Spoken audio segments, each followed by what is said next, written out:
Welcome back to the channel. We're going to show you how to build a lobster trap frame out of 10.5 gauge aqua mesh, which I get from Riverdale in the States. So the aqua mesh comes in various sizes of the roll. Here is a 48-inch roll. This is a 16-inch, and then in my hand here I have a 13.5-inch.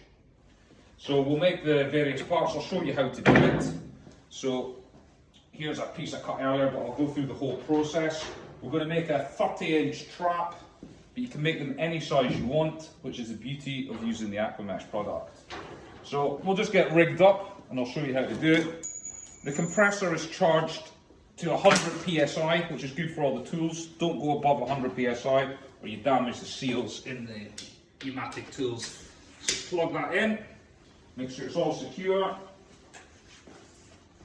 Make sure, sort your airline out. And then I'm plugging it into the cutter. So quick connects, easy to use. And here is a trigger that operates the cutter. And I've modified the tool a little bit compared to the new tool.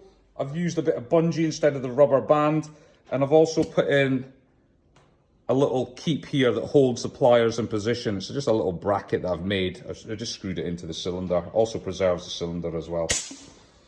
Right, so what we'll do is we'll get the desired length that we want. So we've marked this, I count 20 squares, that'll give you a 30-inch creel. So here I've marked the 20.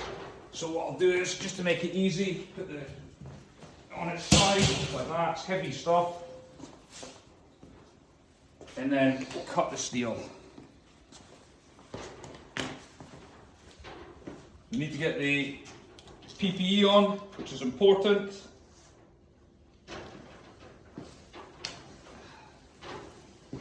So we'll cut the steel like this.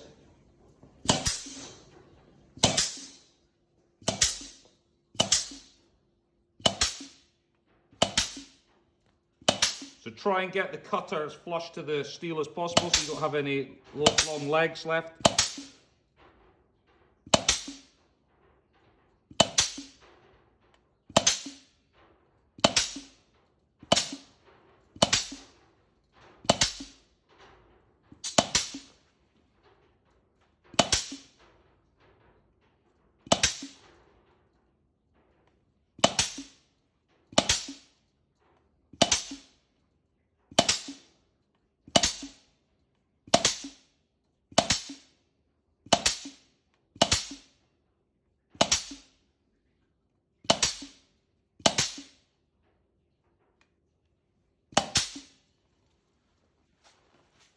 And that's your cut piece of steel.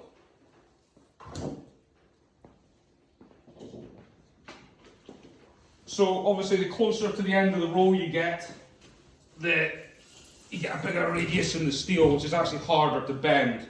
So what I do is I try and get the bend out, because you want to get the bend out before you can get it in the aqua mesh bender. So just basically stand on it. In the factory they can straighten these by putting it through a couple of rollers in that. So we've got some of the bend out, but it's not all out yet. So what I use is a bit of 2x4. Put it on the ground. Give yourself plenty of room. And then where it starts to come off the unevenness, I just walk on it like that to bend it so it's straight. Just do that a couple of times. The more you work the wire, the easier it is to use.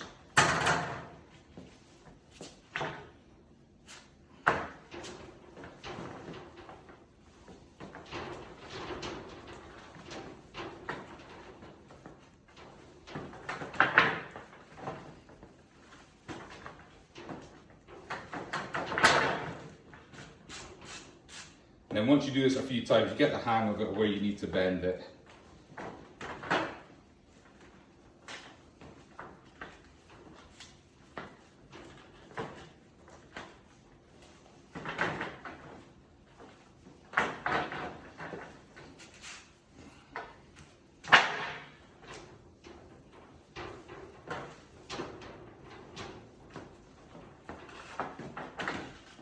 Nearly there. Just a little bit on the end here to do.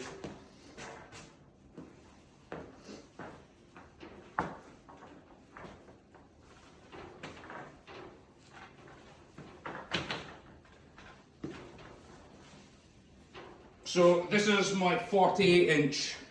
So it's a 48-inch sheet high, and it's 30 inches wide.